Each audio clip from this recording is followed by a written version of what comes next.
Hey everybody, as many of you know, I'm getting ready to go on a journey. I've reached out and asked some people to ask me some questions, so I'm gonna try to answer some of those today. I'm going on what's called the Camino de Santiago. It is a 500-mile journey, at least the one that I'm taking. There's multiple routes, but the one that I'm taking starts at the France border and goes across the north part of Spain. I've given myself 36 days to do this with 2 travel days, and if I have extra time, then I'm going to spend a bit of time in a town called Porto. It's in Portugal.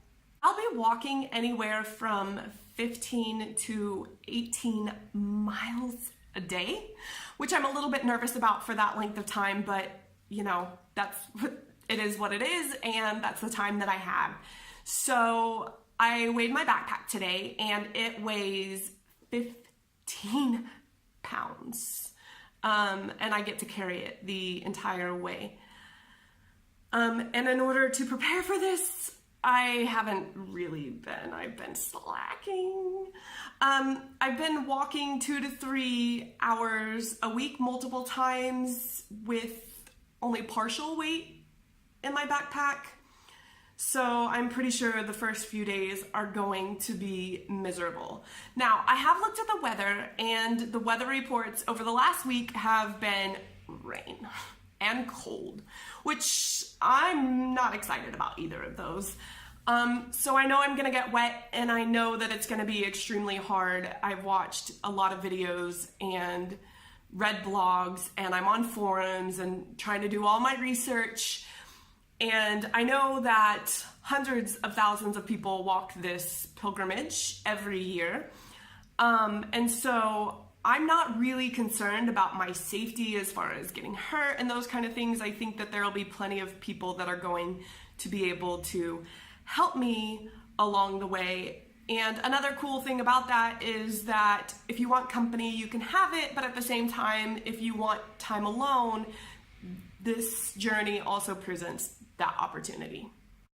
So another question I got was asking about what kind of food I'm gonna carry, if there's gonna be stops, those kind of things. So I wanna answer some of those now.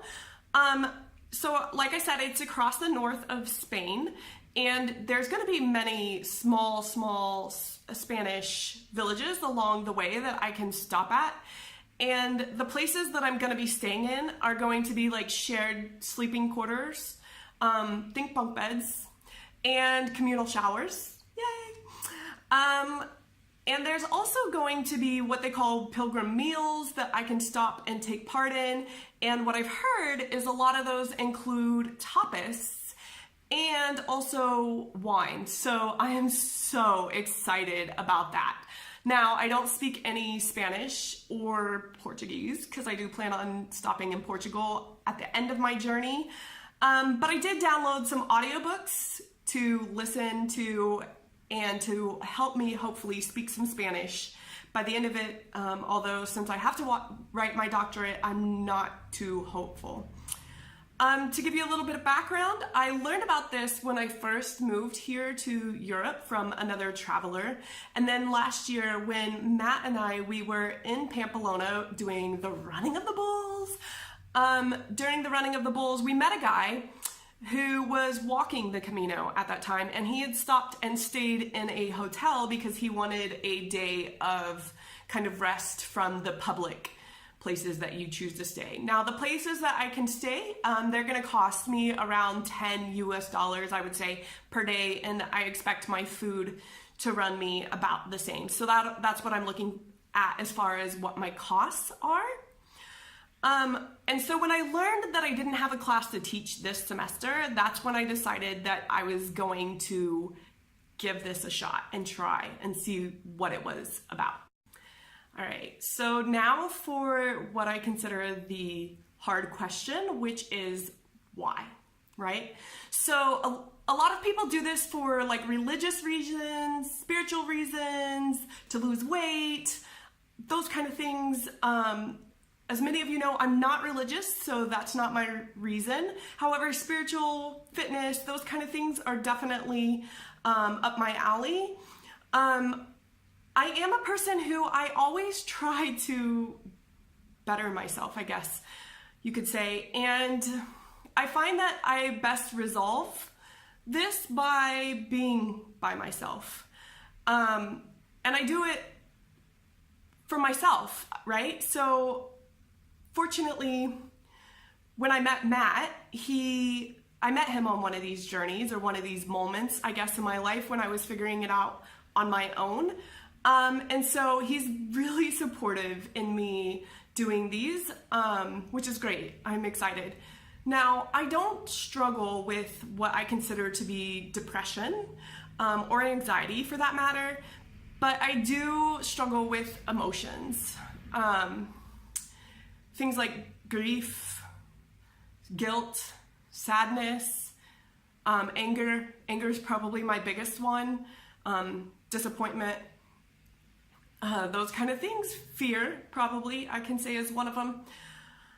Because I do fear not finishing this, which that's why a lot of times that when I set goals, I make sure to let my friends and family know about them so that it holds me to a standard that I know people are looking at me to be able to do this, and it helps give me inspiration and motivation to complete these things.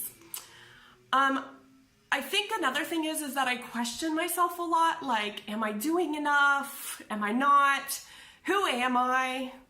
What do I want to do? What do I want out of life, right? And how do I define success? So a lot of those questions that I have that run through my head, that's kind of the idea that I do when I go out. I try to solve some of those things because of that always need to better myself. I find that that kind of silences those things. And what I think is important to point out is that for this journey, in particular, I am ready to struggle. I never think that it's going to be easy. When I packed up and lived out of my Jeep with my dog in the US and traveled around, I never thought that that was going to be easy, but it was amazingly rewarding for me. I don't fear a lot of things because I think the only thing that I fear is not truly living. And so I want to do this to live the best life possible and to find a balance in my life. So I'll just take things as they come. And I think one of the main challenges that I'm going to face on this journey is that this particular year, let me step back. So not only coming to terms with some of my emotional things, because currently, to be honest, right now I have quite a bit of emotional things going on in my life, but also every year around this time, April 13th actually this year falls on a Friday. And for some of you, and this has been the first time since 2012 that this has happened, and as some of you know, back in 2012, that's when somebody that I loved and cared about deeply committed suicide. And so I still haven't come to terms with that yet. So that's another reason that I'm trying to do this, but I think on that day, I choose to celebrate life, and specifically on that day, and April 13th is a big day for me. So now I get to do that on this journey, and honestly, overall, I really just hope that this journey is going to be empowering and rewarding. I know it's going to be hard, but it's really something that I'm passionate about, I'm excited about, and I look forward to. And in doing these and in doing these vlogs like I'm doing now and in writing my blog, I'm hoping to inspire some of you guys to live authentically and just be who you are, and don't let the world define who you should be. Because doing journeys like this, yes, they're selfish, but they're me. So I look forward to seeing you guys all next week when I will talk to you a bit more about my backpack and what I plan on taking. And until then, ciao and have a fantastic week, guys.